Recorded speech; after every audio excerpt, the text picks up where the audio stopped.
Infection వచ్చిందని మనకి ఎలా తెలుస్తుంది, ఏ బాధలు ఉంటాయి పేషెంట్ లో, ఏ కంప్లైంట్ తో మనకి వస్తాడు. యూజువల్ గా ఏంటంటే అపెండిసైటిస్ లో కడుపు నొప్పితో మనకి పేషెంట్ వస్తారు. క్లాసికల్ గా చెప్తాడు, నాకు మొదట బొడ్డు దగ్గర వచ్చింది, తర్వాత కుడి పక్క కింద భాగంలో ఉంది, ఇప్పుడు నిన్న స్టార్ట్ అయింది మాత్రం బొడ్డు దగ్గర ఉందని చెప్తాడు. ఇది క్యారెక్టరిస్టిక్ ఫీచర్ ఆఫ్ అపెండిసైటిస్.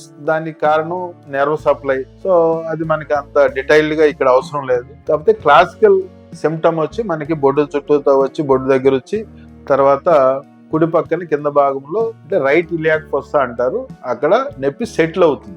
దీంతో కూడా ఇన్ఫెక్షన్ ఉంది కాబట్టి మనకి వామిటింగ్స్ రావచ్చు, నీరసం రావచ్చు, టెంపరేచర్ రావచ్చు. యూజువల్ గా మైల్డ్ టు మోడరేట్ టెంపరేచర్ ఉంటుంది అపెండిసైటిస్ లో. ఎప్పుడైతే టెంపరేచర్ హై గ్రేడ్ ఉండి ఇదే సిమ్టమ్స్ ఉన్నాయో ఏదో కాంప్లికేషన్ వచ్చిందని అపెండిసైటిస్ వల్ల అర్థం. సో అదే విధంగా మనకి ఒక్కోసారి లూజ్ మోషన్స్ రావచ్చు, పెద్ద పేగు ఇరిటేషన్ వల్ల లూజ్ మోషన్స్ రావచ్చు, ఒక్కోసారి కాన్స్టిపేషన్ కూడా రావచ్చు.